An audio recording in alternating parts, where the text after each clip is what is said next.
नमस्कार दोस्तों, पहलवान गुरुदिन ग्रुप ऑफ कॉलेज के यूट्यूब चैनल पर आपका हार्दिक स्वागत है। मैं विभा ताम्रकार, राजनीति विज्ञान की प्रवक्ता। यदि आपने हमारा चैनल अब तक सब्सक्राइब ना किया हो तो प्लीज़ सब्सक्राइब करें, लाइक शेयर कमेंट्स ज़रूर करें और बेल आइकन बटन दबाना ना भूलें। आइए दोस्तों, आज हम स्विट्ज़रलैंड के संविधान में संघीय संसद के बारे में बताएंगे कि वहाँ की संसद को संघीय संसद कहते हैं और किस हिसाब से वह अपना कार्यभार करती है। ये भी बीए सेकेंड ईयर का सेकेंड पेपर है और ये मोस्ट रहता है स्विट्ज़रलैंड का संविधान।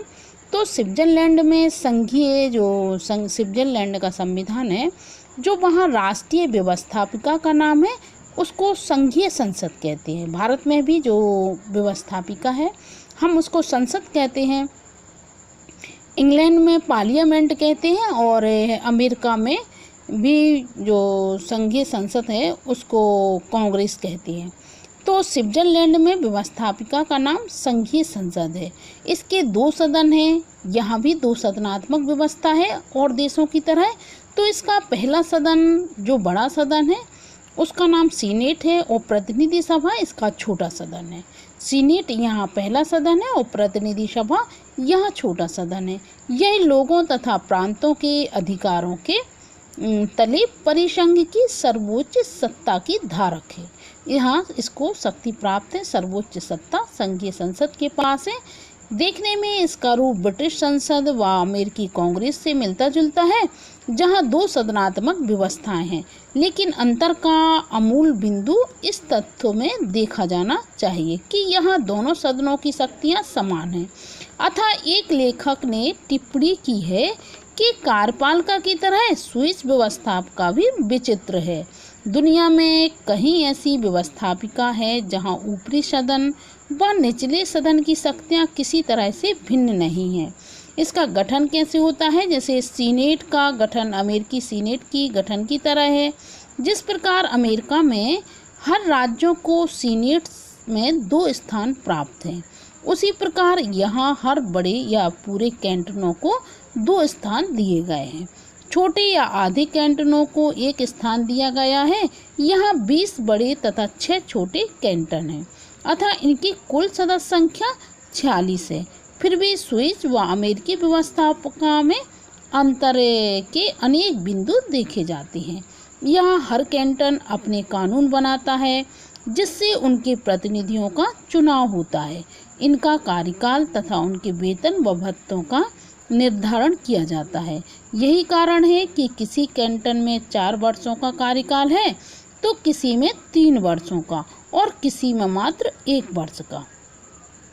लेकिन जिन 5 छोटे कैंटनों जो छोटे प्रांतों में नगर सभा व्यवस्था प्रचलित है, वहाँ ऐसे चुनाव संबंधी नियम नहीं है। जो कैंटनों को यह अधिकार भी प्राप्त है कि वे निर्वाचित प्रतिनिधियों को वापस बुला लें। सीनेट का सदस्य एक ही समय पर संघीय शासन व संघीय न्यायालय का सदस्य नहीं हो सकता है।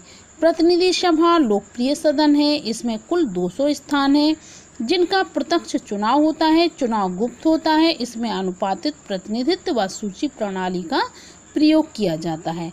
मतदाता होने के लिए 20 वर्ष की आयु होनी चाहिए।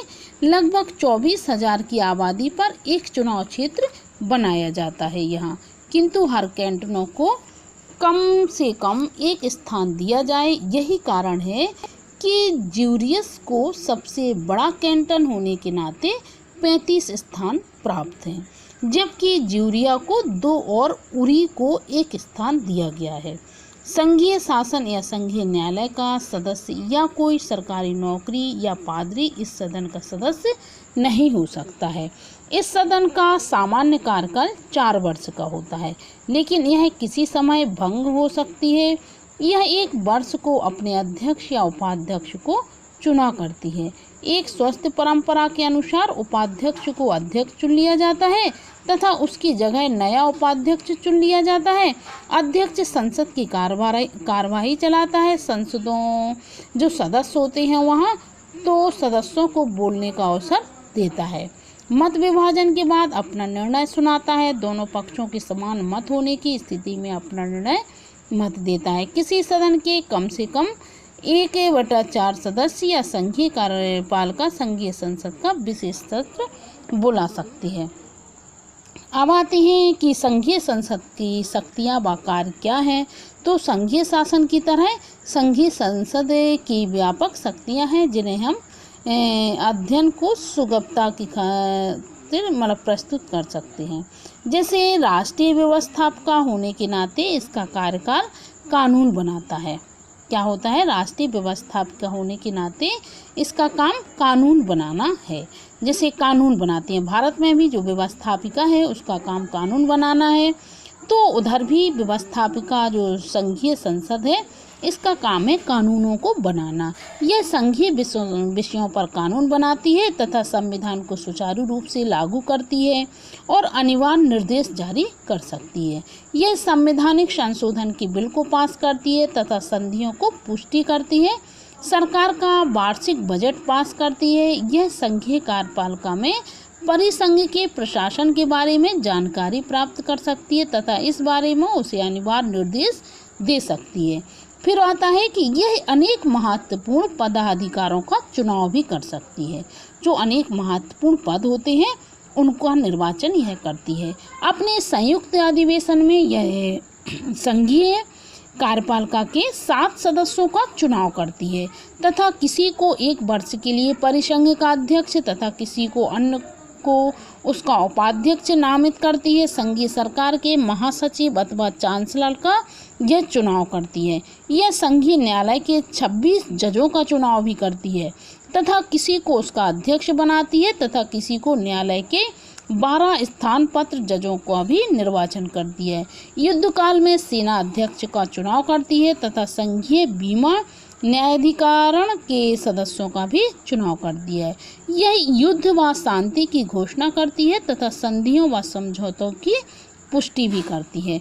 तो फिर आता है ये जो किंतु संघीय संसद द्वारा पुष्टि होनी चाहिए। यदि कोई प्रांतीय सरकार संघीय सरकार के कानूनों को लागू नहीं करती है या उसके आदेशों को अवहेलना करती है तो संघीय संसद यह तय करेगी कि वहाँ हस्तक्षेप करने के लिए क्या उपाय किए जाने चाहिए।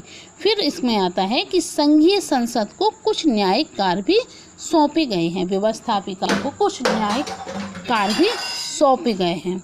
तो यह अपराधियों को क्षमा कर सकती है। यह विभिन्न संघीय अधिकारियों के बीच क्षेत्राधिकार संबंधी विवादों को निपटाती है। संघीय सरकार विभागीय विवादों को भी निपटाती है, किंतु संघीय संसद उसके खिलाफ अपीलें सुन सकती है। यद्यपि यह कहा जा सकता है कि संविधान की शब्दावली में संघीय संसद परिसंघ की सर्वोच्च सत्ता की धारक है। कुछ तत्वों ने इस स्थिति को पलट दिया है।